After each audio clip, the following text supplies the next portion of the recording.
आनंद ने उस लड़की को अपनाने के लिए इनकार कर दिया। हमने भी उसके ऊपर काफी प्रेशर बनाया, क्योंकि लड़का हो या लड़की, सरोगेसी करवाई थी तो अपनाना तो था ही। लेकिन कुछ दिन बाद आशा ने कहा कि अगर वो लड़की को अपनाने के लिए तैयार नहीं है तो वो खुद उस बच्ची को पालेगी, क्योंकि उसका पति उसे छोड़कर कहीं चला गया है। और उस बच्ची में आशा ने अपना सहारा ढूंढ लिया।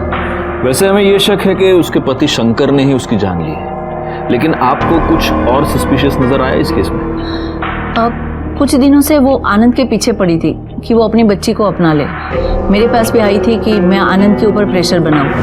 काफी डरी हुई लग रही थी और बार बार एक ही बात कह रही थी कि मुझ पर जान का खतरा है। ये आनंद कहाँ रहता है?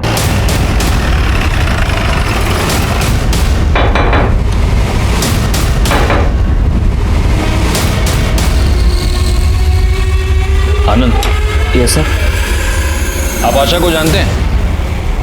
इससे पहले कि आप ना कह दें, मैं आपको एक बात बता दूं, हम डॉक्टर रिकॉर्ड इसको ले चलो साथ में और इसके सारे डिटेल्स भी निकाल। सर नहीं नहीं सर, नहीं सर, सर कहाँ लेके जा रहे हैं सर?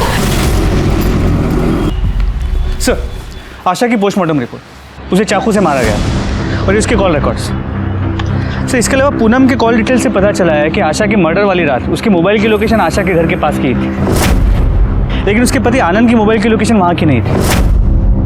हो सकता है इस आनंद ने बड़े प्लानिंग के साथ आशा का मर्डर किया हो और इसलिए वो सारे कॉल डिटेल्स, सारे मोबाइल लोकेशंस दोबारा चेक करो। हो सकता है इन दोनों में कोई कनेक्शन हमें मिल जाए।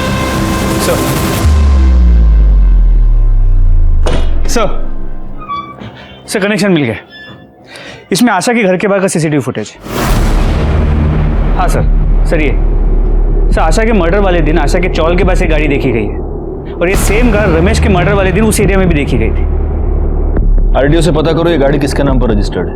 ऑलरेडी पता कर लिया, मनोहर काले। तुम रमेश और आशा को कैसे जानते हो? सर, मैं तो इन दोनों को नहीं जानता। अगर तुम इन दोनों को नहीं जानते तो उस दिन 12 फरवरी को तुम्हारी गाड़ी उस थी जहां से हमें रमेश की डेड बॉडी मिली। उस दिन तो उसने मुझसे कार मांगी थी ना, उसकी गाड़ी खराब थी। किसने? सर, मैं पहले भी बता चुका हूँ कि रेशमा शादी के बाद वहां से निकल गई थी। फिर वो कहाँ गई मुझे नहीं पता सर। तुझे नहीं पता? चल अभी हम तेरे को 2 पिक्चर दिखाएंगे। रिकॉर्ड देखो, देखो ये वहां का सीसीटीवी फुटेज है जहां पर हमें रमेश की लाश मिली थी। ये रास्ता सीधा उस तालाब के पास जाता है और ये उस रास्ते पर है गाड़ी। ये तेरी गाड़ी नहीं है, ये मनोहर काळे की गाड़ी है जो तूने उससे मांगी थी। अब दूसरी पिक्चर दिखाओ।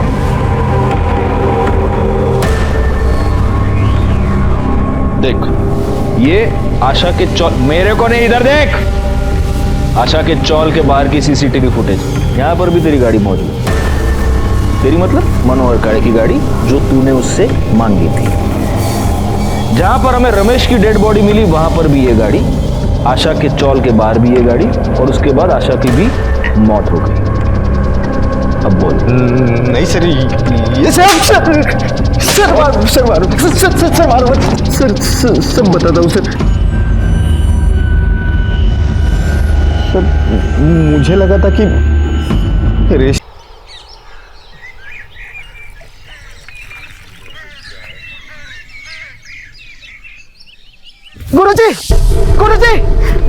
गुरुजी अनर्थ हो गया।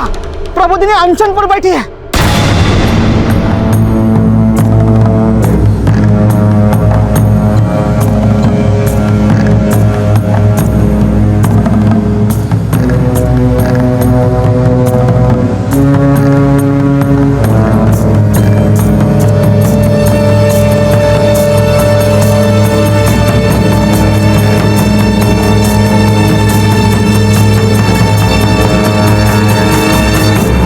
प्रबोधिनी, तुम मर्यादा का उल्लंघन कर रही हो।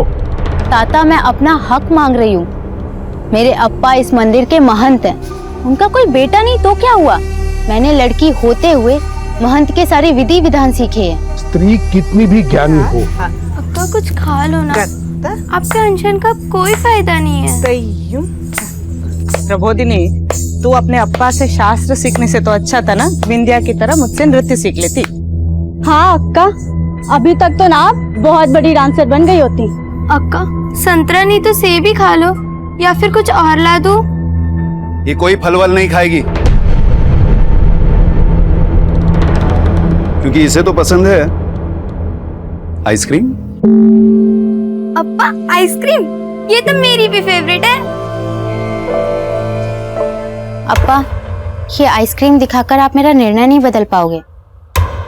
आपको तय करना ही होगा। मेघनाथ नहीं, मैं महंत बनूंगी। अप्पा, आप चाहें तो शास्त्रार्थ करा लें, मैं उनसे ज्यादा क्या नहीं हूं। बैठो। देखो, ज्ञानी कभी अपने ज्ञान का बखान नहीं करता। जब तुम्हारे ज्ञान में विस्तार होगा तब तुम्हें समझ आएगा कि ज्ञान पाने का लक्ष्य, उसका उद्देश्य कोई पद या उपाधि पाना नहीं होता। अब इसे ही तय करने दो कि इसे अनशन पर बैठना है या फिर हमारे साथ बैठकर आइसक्रीम खाना है। अप्पा, अक्का जब तक मानेगी ना तब तक तो आइसक्रीम पिघल भी जाएगी। ये बात तो सच है। तो हम शुरू करें? अप्पा मेरे लिए आइसक्रीम लाए हैं तो मैं ही शुरू करूंगी। रॉबिन, पूरे घर की अच्छे से तलाशी लो।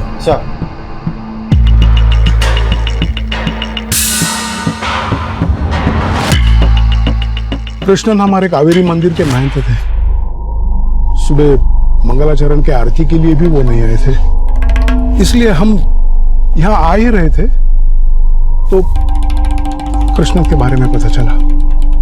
इस कृष्णन के परिवार में कौन कौन है? इनकी बीवी और 3 बेटियां हैं। बीवी और 2 बड़ी बेटियों का फोन नहीं लग रहा और छोटी बेटी के पास फोन नहीं है। साहब, मुझे तो लगता है ये षड्यंत्र है। कृष्णन आत्महत्या कर ही नहीं सकता। आप कह रहे हैं कि ये कृष्णन आत्महत्या नहीं कर सकते, पर उनका पूरा परिवार भी गायब। ये चक्कर क्या है?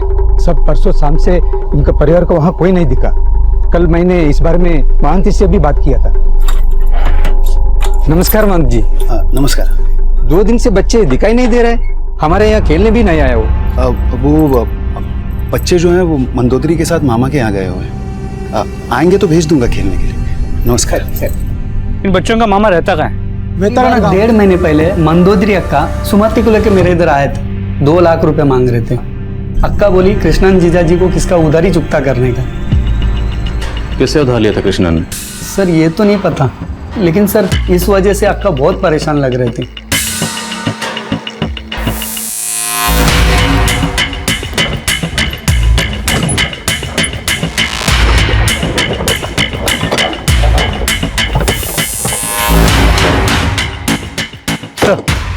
नंदन ने हमें भी कहा था कि कृष्णन ने किसी से कर्जा लिया है, लेकिन वो कर्जा किससे लिया है ये अब तक पता नहीं चल पाया है। जब हमने घर की तलाशी ली तो घर में सिर्फ 2-2.5 हजार रुपए मिले। सोना, जेवर सब कुछ गायब था। सर, हमने गांव और आसपास के सभी सोनार से बात भी की, लेकिन किसी ने भी ये नहीं कहा कि कृष्णन की फैमिली से कोई भी उनके पास आया हो सोना गिरवी रखने के लिए।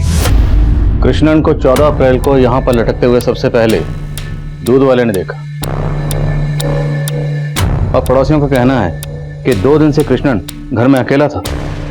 लेकिन सर, दूध वाले का कुछ और ही कहना था। सर मैं सुना, ये पड़ोसी लोग बोल रहे हैं कि पिछले 2 दिन से महंत जी की फैमिली नहीं थी, लेकिन जब कल मैं दूध देने आया था तो उन्होंने पूरा दूध लिया था, इतना रोज लेते हैं। तो तुमने कृष्णन जी की फैमिली में से किसी को देखा था? नहीं साहब, दूध तो महंत जी ने लिया था, उनकी फैमिली में तो किसी को नहीं देखा। लेकिन हाँ साहब, जब उनकी फैमिली नहीं होती तो वो दूध कम लेते हैं, लेकिन कल तो उन्होंने पूरा दूध लिया था। सर, गणेश के अलावा बाकी पड़ोसियों का भी यही कहना है कि कृष्णन 2 दिन से घर में अकेला ही था। मंदोदरी के भाई नंदन से भी कोई क्लू नहीं मिल पाया। हमने सभी के कॉल रिकॉर्ड चेक किए, सुमति फोन रखती नहीं थी। किशन की मझली बेटी विंध्या के कॉल रिकॉर्ड में एक सरफराज नाम के लड़के का नंबर मिला है सर। सरफराज और विंध्या, इन दोनों के बीच में फोन पर काफी बातें होती थी। ये देखिए सर। कट्टर महंत की बेटी का अफेयर दूसरे मजहब के लड़के के साथ। लेकिन अगर मान लें कि विंध्या सरफराज के साथ अफेयर के चलते गायब है, तो बाकी तो बेटी नहीं सर, और मुझे नहीं लगता विंध्या दूसरे धर्म के लड़के से दोस्ती करेगी। सर मुझे लगता है कि ये लड़का उसको फोन करके परेशान करता था। विंध्या ने कभी आपको ऐसा कुछ कहा था? नहीं सर, ऐसा तो कुछ बोला नहीं। अच्छा, हमें पता चला कि आपकी बहन मंदोदरी जो भरतनाट्यम क्लासेस चलाती थी, 2 महीने पहले उसने वो क्लासेस चलाना बंद कर दिया था। बंद क्यों किया, क्या वजह थी? सर तो पता नहीं, वो कृष्णन जीजा जी है ना, उनको पसंद नहीं था सर वो डांस करे। तो मतलब वो जो डांस क्लासेस चला रही थी आपके जीजा की मर्जी के खिलाफ चला रही थी? नहीं सर, पहले पसंद नहीं था, अब भी ओके था। वो सर बचपन में ना वो मंदोदरी अक्का को भरतनाट्यम डांसर बनने का बहुत शौक था, उनका सपना था। वो कर नहीं पाई, तो वो चाहती थी अब वो नहीं कर पाई, वो विंध्या करे। आप प्रबोधिनी को शास्त्र सिखा के उसको अपने जैसा बना सकते हैं, तो क्या मैं विंध्या को भरतनाट्यम नहीं सिखा सकती? इसकी रुचि है उसमें। अब्बा प्लीज मान जाओ ना, मुझे नृत्य में बहुत रुचि है। वो तीनों बच्चों से बहुत प्यार करते थे, इसलिए मान गए। लेकिन उनकी बेटी किसी दूसरे मजहब के लड़के के साथ दोस्ती रखे, उस दोस्ती को तो नहीं माने होंगे वो। हाँ विनोद। सर, ये सरफराज उड़ीपी में जहाँ रह रहा था वहाँ मैंने उसके घर में छानबीन की, लेकिन कुछ मिला नहीं। लेकिन उसके पड़ोसियों ने बताया कि वो कई दिनों से गायब है और यहाँ किराए पे मालूम चला, मैंने विंध्या को समझाया कि उसके पापा गुस्सा करेंगे, तो उसने मुझसे कहा कि दारा शिगो है। दारा शिगो? दारा शिगो औरंगजेब का भाई था। दूसरा धर्म का होते हुए भी ना उसने उपनिषद ज्ञान में महारत हासिल किया था, और अब तो सरफराज भी उपनिषद की पढ़ाई कर रहा है। तो 2 साल बाद मैं 18 साल की पूरी हो जाऊंगी, और तब तक तो सरफराज भी सब कुछ सीख जाएगा। और फिर क्या, अप्पा इम्प्रेस हो जाएंगे और हमारी शादी हो जाएगी। ले आ गया तेरा दारा शिगो। अंकल, विंध्या सरफराज से सच्चा प्यार करती थी, फिर उन लोगों ने अचानक मिलना बंद कर दिया। क्यों? ये तो उसने कभी मुझे बताया नहीं, शायद दोनों का ब्रेकअप हो गया था।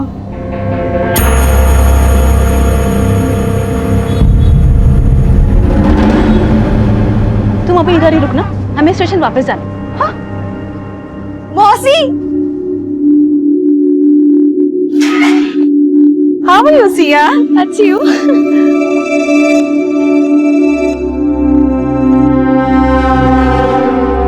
आपको पता है मैंने ना अपना सामान भी पैक कर लिया। चलो। अरे अरे रुको, को बैठने तो दो पहले। क्या तुम? जा पानी लेके। अरे नहीं जीजा जी, ज्यादा टाइम नहीं है, 1 घंटे में ट्रेन भी है और ऑटो भी वेट कर रहा है। सर, शायद सरफराज किसने किया और क्यों किया? और कृष्णा इतना सब कुछ जानते थे, फिर भी कोई पुलिस कंप्लेंट फाइल नहीं की। क्या उन्हें मजबूर किया जा रहा था? पॉसिबल है सर, और उनकी लाश को उनके घर की छत से लटकाकर उनकी मौत को सुसाइड दिखाने की साजिश भी हो सकती है, क्योंकि जब उनकी लाश देखी गई घर का दरवाजा खुला हुआ था। और पोस्टमार्टम रिपोर्ट के हिसाब से मौत के कई दिन पहले से उनके पेट में बहुत कम खाना जा रहा था। कामाक्षी ने मैं बताया था कि वो 40 पे थे, मतलब 40 दिन का उपवास रख रहे थे। हाँ सर, और ये पहले ये सब हुआ था, और ये सब डाकखाने वाले एरिया के सीसीटीवी में भी कैप्चर हुआ है। डाकखाने वाले एरिया के पास ही मंदोदरी की लाश मिली थी। ये 2 लोग कौन है जिन्होंने प्रबोधिनी के चेहरे पर कालिक पोती? सर, फिलहाल इनके बारे में कुछ पता नहीं चल पा रहा, लेकिन मैं उस लड़के और लड़की के परिवार वालों से भी मिला जिन्होंने भागकर शादी की थी, और प्रबोधिनी ने उनकी शादी के रिचुअल्स करवाए थे। लेकिन सर, वो कपल काफी टाइम से गायब है, और उनके परिवार वालों से भी मिलकर कुछ हाथ नहीं लगा, क्योंकि वो भी अपने बच्चों के टच में नहीं है। उन दोनों के परिवार वालों का कृष्णा और प्रबोधिनी के परिवार को नुकसान पहुंचाने का स्ट्रॉन्ग मोटिव हो सकता है। डिटेल निकलवाओ ना। सरफराज की अपडेट? नहीं सर, अभी तक उसका कोई अपडेट नहीं है, लेकिन मैं सरफराज, विंध्या और प्रबोधिनी के सोशल मीडिया अकाउंट चेक करवा रहा हूँ। ये आपका काम है, आप ढूंढ निकालो। आप जैसा सोच रहे हैं वैसे हिंसक लोग हम नहीं है। हिंसा तो आपने बाद में की थी यशोदास जी, पहले तो आपने ही प्रबोधिनी के मुंह पे कालिक पुतवाई होगी। अरे सर, आप बेकार में मेरे पर शक कर रहे हैं साहब। उस धर्मशाला वाली जगह पर तो खुद गुरुजी का भी आना जाना था साहब। साफ साफ बोल, क्या कहना चाहता? मैं बस इतना ही कहना चाहता हूँ कि साहब मैंने कुछ नहीं किया साहब। तो किसने किया? तुम्हारे ठेकेदार ने, यशोदास ने? बार बार एक ही बात का जवाब नहीं देंगे हम, हमें जाने दो। अगर आप हमें बंद करेंगे तो जगह जगह दंगे होंगे। आप जानते नहीं है हमारा यहाँ कितना प्रभाव है। जब तक इन दोनों के खिलाफ कोई ठोस सबूत नहीं मिलता, इन्हें यहाँ ज्यादा देर तक रखना ठीक नहीं होगा। इनके फॉलोअर हंगामा कर सकते हैं, जाने दो इन्हें, लेकिन नजर रखो इन सब।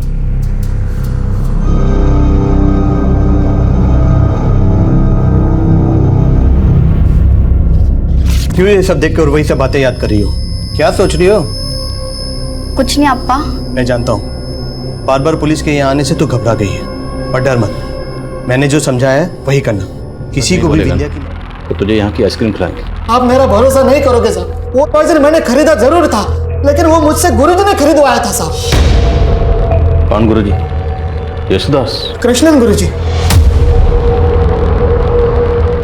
मैं सच बोलता हूँ साहब, आपको उस दुकान वाले ने भी बताया होगा। मैंने वो पॉइजन गुरुजी के मौत के 1 हफ्ता पहले खरीदा था। और खाली पॉइजन नहीं खरीदा साहब, उसके साथ में मैंने घर का राशन भी खरीदा था। अम्मा आई। अम्मा राशन। मेरे को शक है कि गुरुजी ने ही वो पॉइजन निकल के उस धर्मशाला वाली कुटिया में ले गए होंगे। तो अब तो ये नई कहानी सोच कर आया? अरे नहीं साहब, मैं कोई कहानी नहीं बना रहा साहब। उस रात को आरती के समय गुरुजी के आंख में आंसू देखा तो मुझे अजीब सा लगा।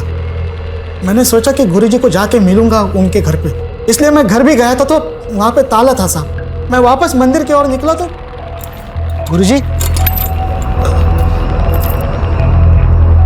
आप इतनी रात को यहाँ पे क्यों आए गुरुजी? वो मैं जरा ध्यान लगाने के लिए आया। चलो साहब, उस रात गुरुजी का बर्ताव मुझे कुछ अजीब सा लग रहा था साहब। और जब वहां से लाशें समझ गया साहब। तो तू कहना चाहता है कि कृष्ण ने खुद अपनी बेटियों को वहां कैद करके रखा हुआ था और उन्होंने आइसक्रीम में पॉइजन मिलाकर अपनी बेटियों को खिला दिया? नहीं साहब, उन्होंने क्या किया मेरे को नहीं मालूम साहब। और हमें मालूम है। दरअसल उस रात तूने कृष्णन को वहां नहीं देखा था, कृष्णन ने तुझे वहां देखा था। उस कुटिया में कृष्णन ने अपनी बेटियों को नहीं, तूने उनकी बेटियों फ्रेंड्स मिले। और सर ये भी पता चला है कि अपनी मौत से 1 रात पहले कृष्णन एक आइसक्रीम शॉप पर आइसक्रीम खरीदते हुए देखे गए और उस दुकान वाले ने भी कृष्णन को आइडेंटिफाई किया। सर एक बात और, जिस समय मंदोदरी का फोन डाकखाने वाले एरिया में बंद हुआ, लगभग उसी समय कृष्णन का फोन भी उसी एरिया में एक्टिव था। सर ये सारे समीकरण तो इस मेघनाथ के स्टेटमेंट को सही साबित कर रहे हैं। लेकिन मंदोदरी का मर्डर कृष्णन की मौत के तकरीबन 40 घंटे मतलब 2 दिन पहले हुआ। तो हो सकता है ये कोई सोची समझी साजिश हो, जिस साजिश के तहत कृष्णन की बेटियों को अगवा करके कृष्णन को यह सब करने के लिए मजबूर किया गया। क्राइम सीन पर कृष्णन के फिंगरप्रिंट्स का मिले और कृष्णन के फोन का सेम उसी लोकेशन पर एक्टिव होना जहां पर उसकी पत्नी मंदोदरी का फोन स्विच ऑफ हुआ था, ये सब किसी साजिश की तरफ इशारा करते हैं। इस केस में ऐसे और बहुत से सवाल हैं जिनका जवाब मिलना भी बाकी है। कृष्णन ने कर्जा किससे लिया था? सरफराज के साथ फिजिकल रिलेशन थे? सर कृष्णन के गुस्से की वजह यह बात भी हो सकती है। कृष्णन एक बेटी की सजा पूरे परिवार को क्यों देगा? और सर ये भी तो हो सकता है कि सर बेंगलुरु पुलिस ने सरफराज का पता लगा लिया है। वो बेंगलुरु में ही अपने एक दोस्त के घर पे छिपा हुआ है।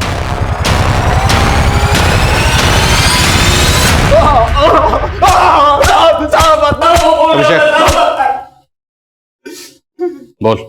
साहब अम्मा कसम मैं सच बोल रहा है साहब, मैं भागा नहीं था। तो मेरे को खबर आई कि विंध्या के फादर ने सुसाइड किया और सारा फैमिली गायब है तो मैं डर गया था साहब। सोचा वो मंदिर वाले लोग आके मेरे को परेशान करेगा, नुकसान पहुंचाएगा। विंध्या के फादर? हाँ सर, ये देखिए। और उस दौरान इस नंबर से मंदोदरी को काफी कॉल होते थे। और सर मैंने चेक किया कि कृष्ण की मौत से 55 दिन पहले मंदोदरी विंध्या और उसकी दोस्त कामाक्षी को लेकर चेन्नई गई थी। कामाक्षी भी उनके साथ गई थी? हाँ सर, मंदोदरी ने चेन्नई जाने वाली एक ट्रेन में टिकट बुक कराई थी और ये टिकट कामाक्षी, विंध्या और मंदोदरी के नाम पर बुक थी। और सर वो फेक आईडी का नंबर जिससे मंदोदरी को कॉल होते थे, वो नंबर भी अक्सर चेन्नई में एक्टिव रहता था। हाँ अंकल, आंटी मुझे और विंध्या को चेन्नई ले गई थी। तुम लोग वहां पे 3 दिन थे, कहाँ रुके थे? वो आंटी के सहेली के यहाँ। कौन सहेली? क्या नाम? हम उन्हें आंटी बोलते थे तो मुझे उनका नाम नहीं पता, और वो कहाँ रहती है मुझे ये भी नहीं पता। आपको तो पता होगा। मंदोदरी आपकी बेटी को लेकर कहाँ गई थी? नहीं सर, मुझे भी याद नहीं है। मेरा बहुत भरोसा था उन लोगों पे, इसलिए पूछा नहीं। कामाक्षी उनके साथ घूमने जाना चाहती थी, इसलिए अलाउ कर दिया।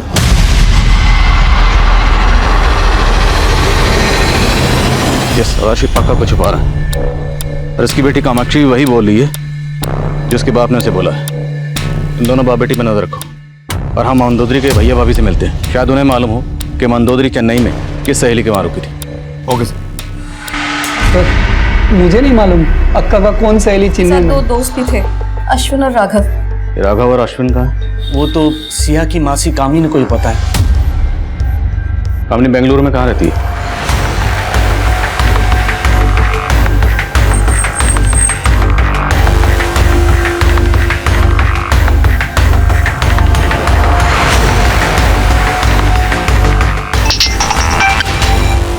हाँ विनोद। सर ये कामनी अपने घर पे भी नहीं मिली, कई दिनों से ताला लगा उसके घर पे। तो मतलब सिर्फ कामिनी नहीं, व्योमकेश भी गायब है। ढूंढो इन दोनों को और व्योमकेश के दोस्तों का भी पता लगाओ। Okay sir. सर आपके लिए एक लेटर आया है, लेकिन भेजने वाले ने इसके ऊपर अपना नाम पता कुछ नहीं लिखा है। लेटर?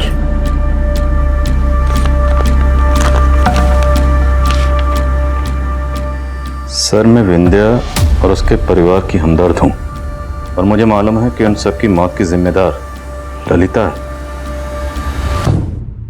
पिछले 4 महीने से हमें कृष्णन के केस में कोई लीड नहीं मिली और आज अचानक ये लेटर लिखा किसने? और ये ललिता कौन है? नहीं सर, मैं कोई ललिता को नहीं जानता हूँ, जो अक्का और जियाजी के परिवार को जानता हूँ। सर ये लेटर आपको किसने भेजा? भेजने वाले ने अपना नाम पता कुछ भी नहीं लिखा, लेकिन इतना दावा जरूर किया कि कृष्णन और उसके परिवार की मौत की जिम्मेदार ललिता है। इसका मतलब सुमति भी? देखिए अभी कुछ भी दावे के साथ नहीं कहा जा सकता। अभी तो ये भी कहना मुश्किल है कि लेटर सच्चा है झूठा है। और ये ललिता कौन है? सर वो कामाक्षी बोल रही थी, मंदोदरी अक्का उन्हें चेन्नई में उनकी कोई सहेली के पास ले गई थी। सर ये ललिता वही तो नहीं? अंकल मैंने बोला था ना, मुझे मंदोदरी आंटी की सहेली का नाम नहीं मालूम। और क्या तुम ललिता नाम की किसी औरत को जानती हो जो विंध्या की फैमिली को जानती हो? नहीं अंकल। लेकिन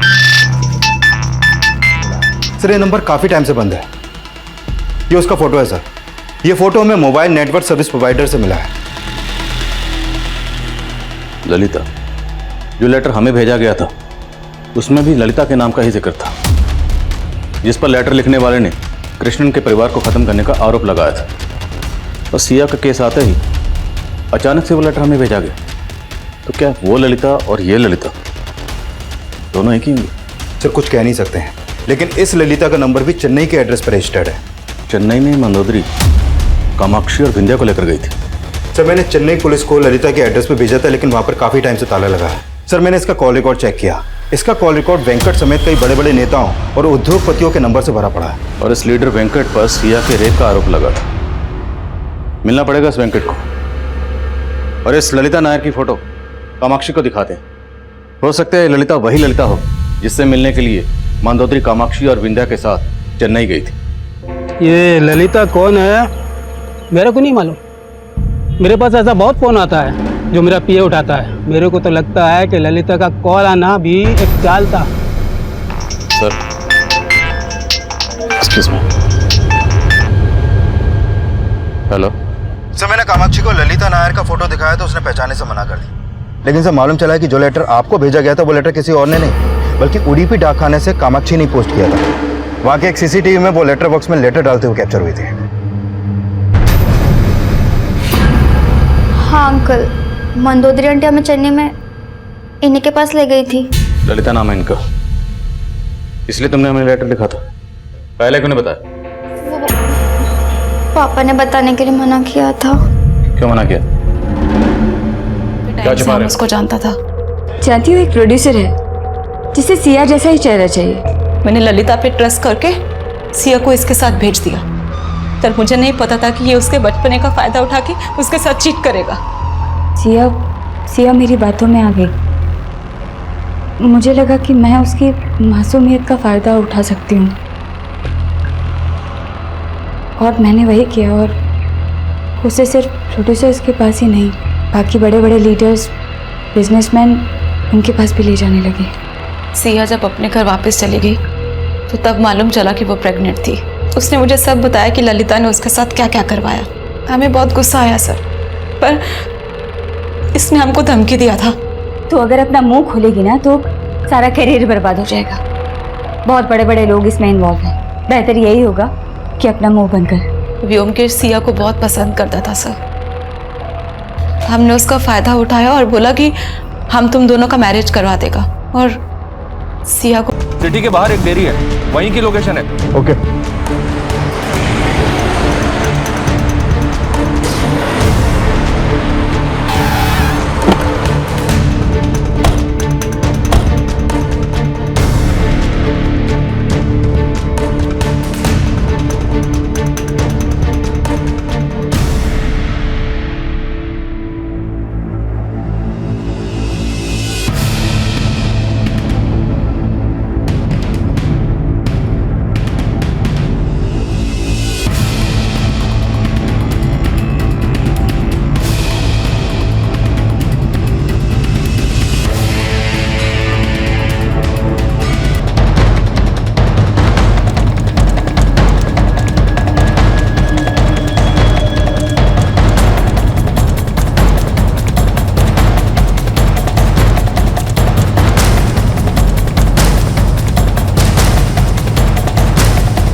अब तुम्हारे पेरेंट्स को ही बताती हूँ, वही पूछेंगे तुमसे।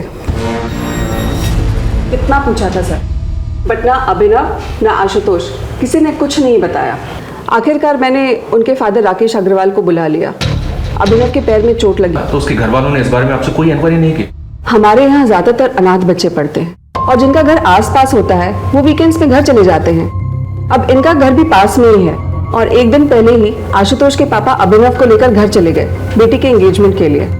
तो जब आशुतोष ने कहा कि दीदी के एंगेजमेंट के लिए मुझे घर जाना है तो मुझे कोई शक ही नहीं हुआ।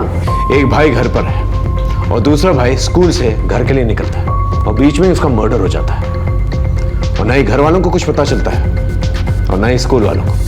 सर मैंने उन बच्चों को बोला था खंडर पे मत जाओ, लेकिन वो मानते ही नहीं थे सर। देखिए ना क्या हादसा हो गया।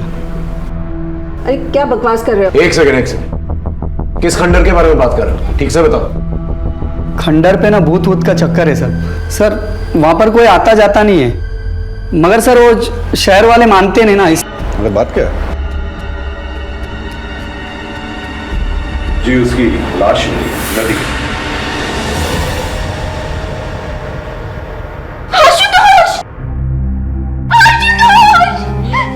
क्या हो गया?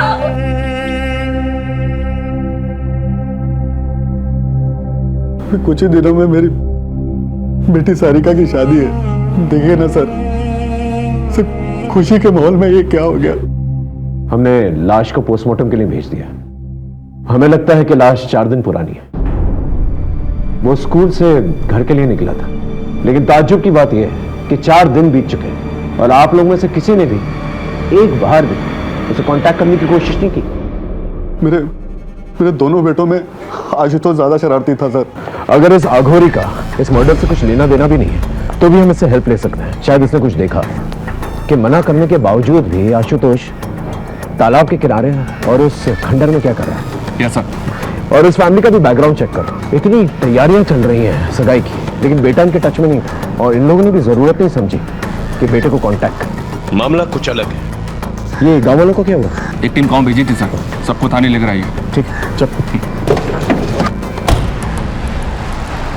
साहब अब कोई हमारी बहू बेटल तो उसी दिन ठिकाने लगा देते गांव वाले, मगर वो स्कूल वालों को पता नहीं किसने बता दिया और वो उसको बचा कर ले गए। और उसकी अकल ठिकाने लगाने के चक्कर में जब आशुतोष तुझे मिला अकेला तो हमेशा हमेशा के लिए उसे ठिकाने लगा दिया और उसकी लाश को तालाब में फेंक दिया। क्यों?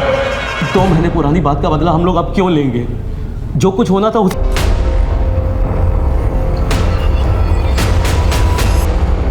हाँ, आशुतोष की पोस्टमार्टम रिपोर्ट आ गई है। उसका लिवर और दोनों किडनीज को निकाला गया है। क्या मतलब organ trade? No sir, postmortem doctor की राय अलग है।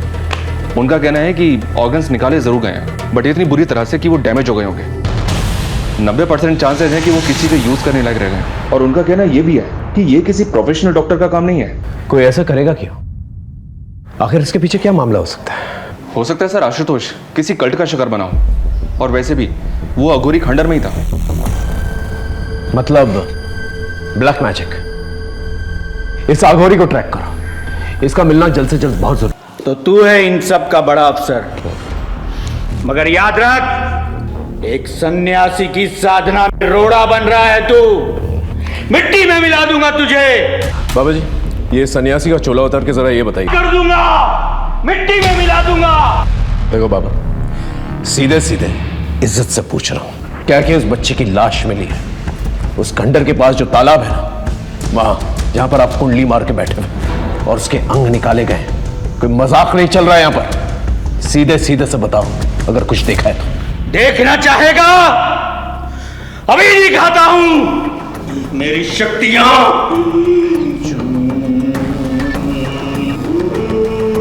सर ये बहुत मोटी चमड़ी के होते हैं, ये ऐसे नहीं उगलेगा। आप कहें तो अपने तरीके से उगलवाऊं? नहीं, रहने दो। इसे भूखा प्यासा रहना था सुबह तक। अगर सुबह तक कुछ नहीं बोला फिर अपना तरीका इस्तेमाल करें।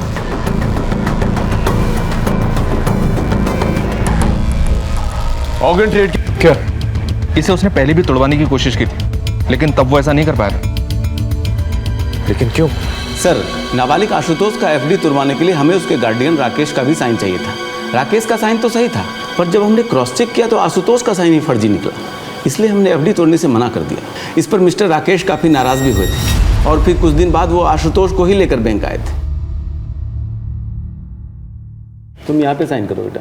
सही से साइन करना, नहीं तो फिर बोलेंगे कि फर्जी साइन कर लाया हूँ। आशुतोष ने तो मेरे ही सामने साइन किया था, पर सर वो कुछ डरा हुआ लग रहा था। इतने पैसों की क्या जरूरत पड़ी थी कि अपने बेटे के फर्जी का एंगल तो है इस केस में। अब तू हमें बता दे, अगर बाद में पता चला ना कि तू कुछ भी जानता है तो प्रॉब्लम हो जाएगी तेरे लिए, समझा? अरे साहब, ये धंधा मैं बहुत पहले ही छोड़ चुका साहब। अगर ऐसा कुछ भी उस लड़के के साथ हो ना साहब, ये खबर उड़ते उड़ते मेरे कानों तक जरूर आती साहब। साहब, ये बाहर का एंगल है। सर, स्कूल से एक न्यूज़ आई है। किरण जी, ये वही अंकित है ना जिसने अभिनव और आशुतोष के साथ खंडर पे जाने की बेट लगाई थी? आज रात तू खंडर में जाएगा ये प्रूफ करने कि वहाँ कोई भूत नहीं है। जी सर। और अब ये अंकित भाग गया है। सर, अंकित अकेला ऐसा लड़का नहीं है जो स्कूल से भाग गया है।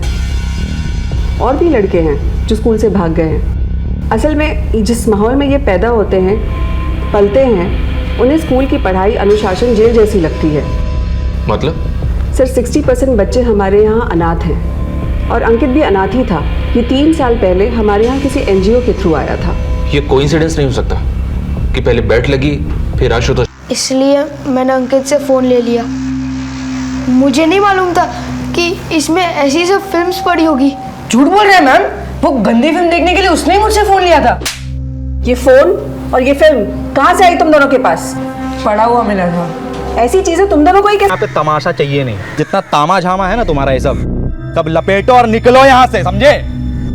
जैसे प्रभु की इच्छा।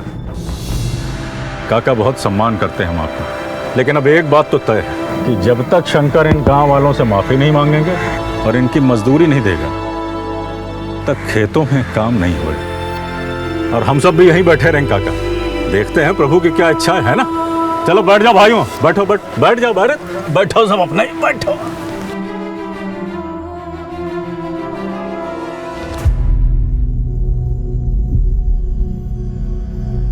गुणानंद, छोड़ो, जाने दो। शंकर से गलती हो गई, आगे से ऐसा नहीं करे। तुम मुझसे सब अपनी मजदूरी ले लो, ये मजदूरी ले लो। धन्यवाद कर।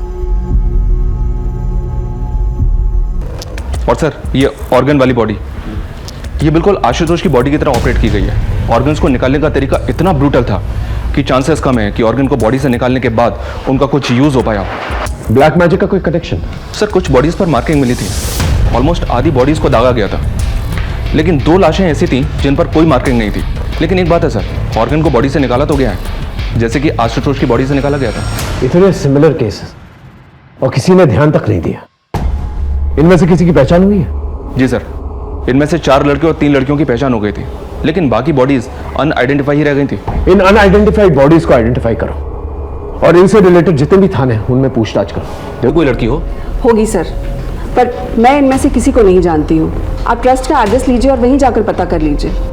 सर, आप इस तरह से अपनी इन्वेस्टिगेशन में बार बार स्कूल को लेकर आ रहे हैं, स्कूल की रेपुटेशन पे असर पड़ रहा है। सर, इनमें से कोई भी लड़का या लड़की हमारे किसी भी स्कूल या इंस्टीट्यूट से रिलेटेड नहीं है। हाँ, जो बच्चे हमारे स्कूल से भागे हैं, ये उनकी मिसिंग रिपोर्ट है, जो हमने पुलिस में भी लिखवाई हुई है। उसके बाद उनके साथ क्या हुआ ये हमें भी नहीं पता। हमें स्कूल से भागे हुए हर बच्चे की डिटेल चाहिए। वो यहाँ पर आने से पहले किसके साथ थे, कहाँ रहते थे? जी सर। बेबी बस 2 मिनट, बेबी 2 मिनट, बस 2 मिनट, बेबी 2 मिनट, बस 2 मिनट में सब्जी तैयार, फिर बेबी खाना खाएगा। चलो बेबी, बस बस बस, चलो। चलो देखिए कौन है, कौन है, कौन है, कौन है, देखो कौन है, कौन है, कौन है, देखो देखो देखो कौन है। ओ मम्मा आई है। ओ जी बेटा, क्या हुआ मेरे बच्चा? सुबह से तंग ही कर रहे हैं। सब्जी, अरे सब्जी।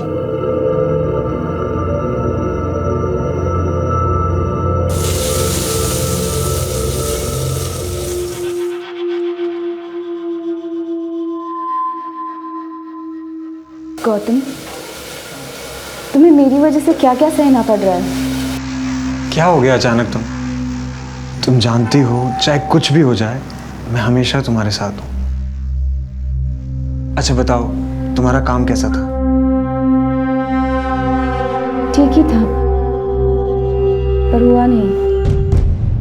अगर हमें इस बार का चुनाव जीतना है ना, तो कुछ अलग करना पड़ेगा। हम अपने क्रेडिट पर चुनाव नहीं जीत सकते। वो गुनानंद है ना, वो जनता का मसीहा बन बैठा है। अच्छा, अभी जागे हैं आप। सरकार, ये जो बुद्धि आपको आई है ना, बहुत देर से आई है, समझे? क्या लूट मचाए हो पिछले 5 साल तक, और जिस टाइम पे आप लूट मचा रहे थे ना, वो गुनानंद जनता के बीच में जाके उनके लिए काम कर रहा था, इसीलिए मसीहा बना है। हमारी एक बात ना आप कान खोल के सुन लीजिए, आपकी इस नेतागिरी में ना बहुत सारा पैसा लगाए हम। अब हम इसमें खबर जैसा क्या? आप ही तो जादू टोने का एंगल ढूंढ रहे थे ना, इसलिए सोचा बता दूं। आप तो जानते हो छोटी मोटी बात के लिए आपको डिस्टर्ब नहीं करता। तो बड़ी बात बताना। आशुतोष और उसके बाप के रिश्ते के बारे में। सर, एहतियात के तौर पर आदमियों को जब डिटेल्स निकालने के लिए कहा था, तब इस फैमिली के बारे में ये बात पता चली, जिसे बहुत ही खूबसूरती से इन लोगों ने छिपा के रखा हुआ। आजकल बहुत पूजा पाठ करवा रहे हैं। हाँ, तो इसमें गलत क्या है? घर की शांति के लिए करवा रहे हैं। लेकिन हमें तो पता चला है कि ये सब कुछ आजकल में शुरू किया आपने। अचानक से इस तब्दीली की वजह जान सकता हूँ? मेरा बेटा मरा है। आपका नहीं, आपके बड़े भाई का। आशुतोष आपका बेटा नहीं था, ये बात आपने हमसे छुपाई।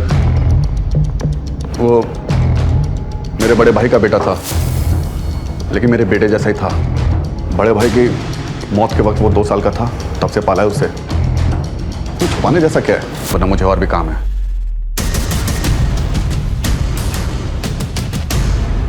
इस आदमी के बारे में पता करना, जरूर कुछ ना कुछ छुपा रहा है। और जितने भी बाबा और पंडित हैं, सबको राउंड अप करो, पता करो कौन सी पूजा पाठ करवा रहा है। कहीं ये जादू टोना तो नहीं करवा? पता करते हैं सर। चल।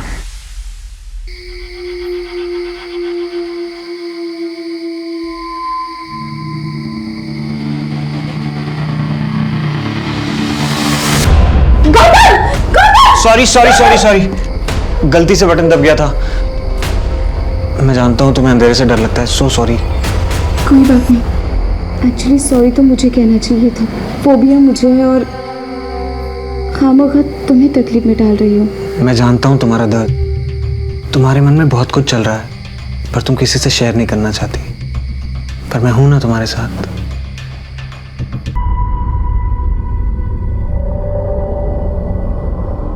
शोनम, हाँ मैं लंच के लिए बाहर जा रही हूँ। अच्छा, आधा घंटा लग जाएगा फिर भी मुझे, तब तक कि तुम रिसेप्शन संभाल लेना, ठीक है?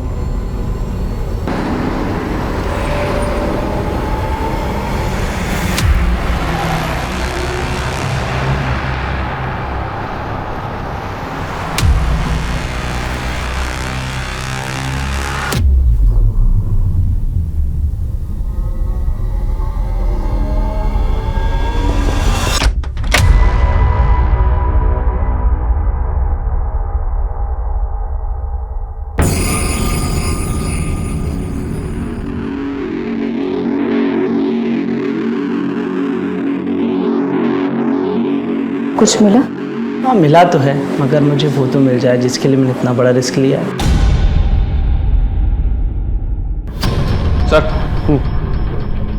सर टोटल मिली 12 लाशों में से 5 लाशों की पहचान नहीं हो पाई है, लेकिन जिन 7 लाशों की पहचान उनके घर वालों ने की थी, उन सबको बुलाकर हमने उनका बैकग्राउंड चेक किया, तो सबके अंदर एक कॉमन लिंक निकलकर सामने आया है। क्या है कॉमन लिंक?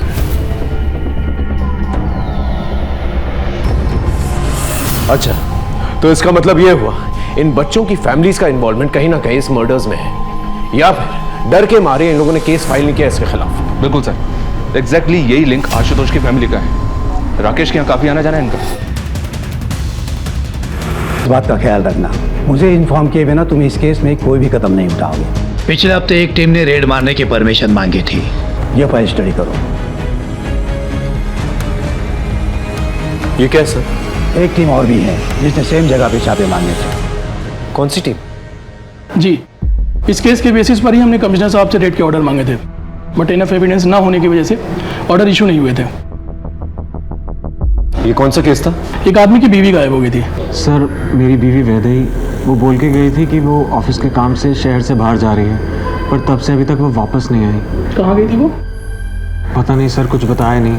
सर मैंने ऑफिस से पूछताछ भी की, पर उन्होंने कहा कि वैदेही शहर से बाहर कहीं गई नहीं ऑफिस के काम से। जब हमने इस औरत के ऑफिस से पता किया तो हमें ये पता चला कि वो औरत अक्सर अपने पति से झूठ बोल करके कई शहरों में जाया करती थी, जबकि उसके ऑफिस से कभी भी काम के सिलसिले में उसको शहर से बाहर भेजा ही नहीं गया था। फिर ये कहाँ जाती थी? पहले तो हमें ये अफेयर का एंगल लगा, फिर हमने उसके पति से बात की देखिए, आपकी बीबी ऑफिस के काम से तो बाहर जाती नहीं थी, और आपका ये कहना है कि उसका कोई अफेयर भी नहीं था। फिर वो आपसे झूठ बोल करके आखिर जाती कहाँ थी? सर मैं श्योर तो नहीं हूँ, पर उसकी एक बहन थी रोहिणी, जो शादी से पहले कहीं चली गई थी।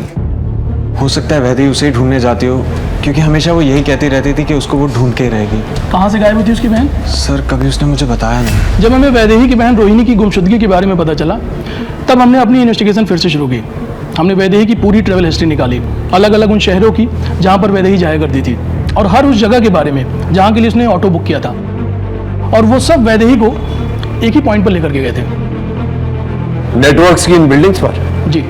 और आखिरी बार वैदेही जब गायब हुई, तब भी वो ऑटो से इसी बंगलो पर गई थी, जो इसी नेटवर्क की प्रॉपर्टी है। हमें डाउट है कि वैदेही और उसकी बहन रोहिणी का गायब होना इन लोगों से ही रिलेटेड है, और शायद इसीलिए वैदेही अलग अलग शहरों में जाया करती थी। बाबा की जय हो, बाबा की जय हो। सर, ये वही लोकेशन है जहाँ पर वैदेही मिली, और ये वही लोकेशन है जहाँ पर हमने पहले टारगेट किया था, और इन सब का कनेक्शन वो नेटवर्क। मत करो हिमांशु, ऐसा करेंगे तो वैसा होगा, वैसा करेंगे तो ऐसा होगा। थोड़ा प्रैक्टिकल सोचो। शक करने की वजह हमारे पास बहुत हैं, लेकिन क्या हमारे पास पुख्ता सबूत हैं? कोई चश्मदीद गवाह हैं? देखो, पिछली बार भी तुमने रेड मारी थी, क्या मिला? इस बार भी अगर हम फेल। जी सर, गाड़ी अभी अभी बंगला से निकली है सर। गाड़ी पे नजर रख, किसी भी हाल में गाड़ी निकलनी नहीं चाहिए। ओके सर, अब तो सबूतों के साथ साथ गवाह भी मौजूद है।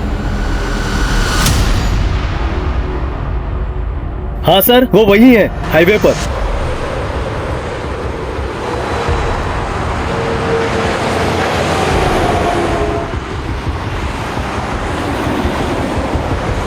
सर, वो रही गाड़ी, पीछा करो उसकी, और कंट्रोल रूम में इन्फॉर्म कर, सभी जगह नाकाबंदी करवा, ये गाड़ी निकलनी नहीं चाहिए।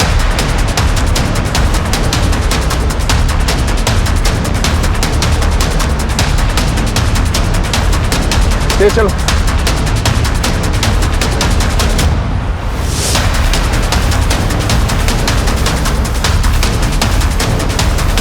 उस तरफ से लेके चलो, टेक करो।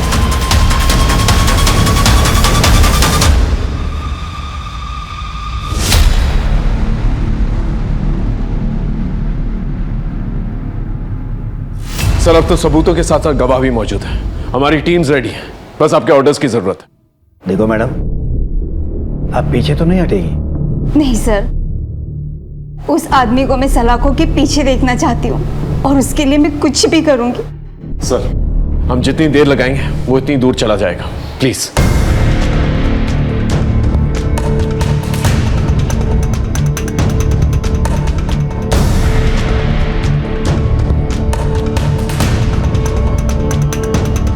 Thank you sir. देखो हिमांशु, अगर ये ऑपरेशन फेल हुआ तो हमारे डिपार्टमेंट की इज्जत मिट्टी में मिल जाएगी। Don't worry sir, I will get.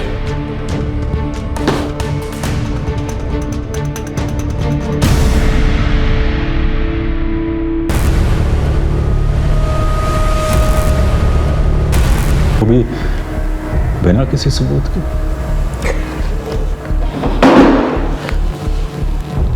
हमारे पास तेरे खिलाफ सबूत भी है और चश्मदीद गवाह भी है। कितने बड़े अफसर हैं आप, फिर ऐसी नादानों जैसी बातें क्यों कर रहे हैं? किसी ने कुछ ऊट पटांग कह दिया और आप हमको यहाँ इस कारावास में ले आए कैद करके। जो प्रभु की इच्छा, हमें आपसे कोई शिकायत नहीं।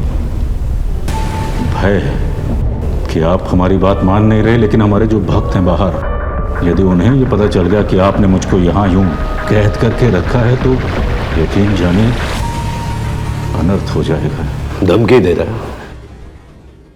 दंगे करवाएगा, फसाद करवाएगा। अरे मैं कैसे फसाद करवाऊंगा? मैं तो यहाँ आप लोगों की कैद में हूँ ना, कारावास में। लेकिन मेरे भक्त जो बाहर हैं इस कारावास से दूर, वो मासूम है, प्रेम करते हैं मुझसे, और प्रेम में तो इंसान कुछ भी कर जाता है ना। ऐसी चिकनी चुपड़ी बातें करके भोले भाले भक्तों को अपने जाल में फंसाता है ना तुम। लेकिन यहाँ ऐसा नहीं चलेगा, यहाँ गुनाह कबूल किए जाते हैं। परंतु कौन से गुनाह, कौन से? ये ऐसा नहीं मानेगा। एक काम करो, इसे यहीं रखो और खाना पीना बिल्कुल नहीं देना और सोने भी मत देना। देखते हैं ये खेल कितने दिनों तक चलता है।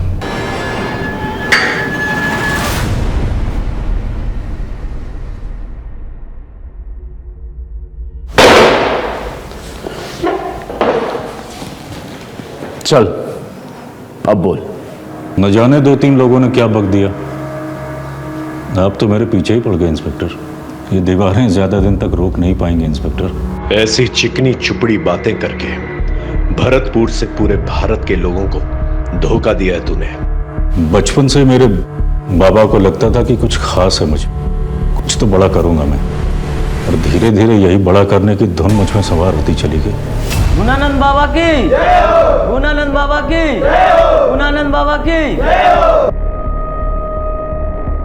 धीरे धीरे मुझे समझ में आ गया कि लोगों पर राज करने के लिए उनका विश्वास जीतना बहुत जरूरी है। बस फिर क्या था, मैं लोगों की भलाई के काम करना शुरू कर दिया मैंने, और लोगों का विश्वास दिन प्रतिदिन मुझ पर बढ़ता चला गया। बस फिर क्या था, पैसे मेरे कदम चूमने लगे। बड़े बड़े लोग आते थे मेरे सामने सिर झुकाते थे, मैं जो चाहता था वो करता था। और तूने इस पावर का इस्तेमाल अपनी इमेज बढ़ाने के लिए किया। लड़कियों का रेप किया, बच्चों को मारा, काला जादू किया। लेकिन ऋतुराज ने क्या किया था? उसे क्यों मार डाला? ऋतुराज हमारे लिए मारकाट वाले काम करता था, जादू में इस्तेमाल करने के लिए। पर पता नहीं क्या हुआ सर, धीरे धीरे उसका मन इन कामों से हटने लगा, और एक दिन बिना बताए सबको छोड़कर भाग गया। खतरा था वो हमारे लिए। अभी भी देर नहीं हुई है ऋतुराज, काम पर लौटा। क्षमा करें महाराज, जितनी गलतियां मुझसे होनी थी वो हो चुकी। मैं अब और गलती नहीं करना चाहता। मुझसे यह पाप के कारोबार का बोझ नहीं सहा जाता।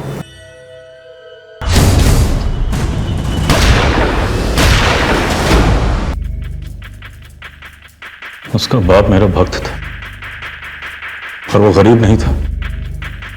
बाद में मुझे पता चला कि उसके बाप के पास पैसे भी थे और जमीन भी, और वो दोनों मुझे चाहिए थे। इसलिए मौका मिलते ही मैंने उसके बाप को अपने झांसे में ले लिया। दोनों लड़कों ने अघोरी की बुलाई हुई आत्माओं को भगा दिया है महाराज। अघोरी की तपस्या भंग होने की वजह से आत्माएं इनके बेटों पर हावी हो गई हैं। कुछ कीजिए महाराज, कुछ कीजिए। देखो, तुम्हारे दोनों बेटों ने गलती तो की है, जिस वजह से आज उन दोनों की जान खतरे में है। हम ज्यादा से ज्यादा किसी एक बेटे की जान बचा सकते हैं,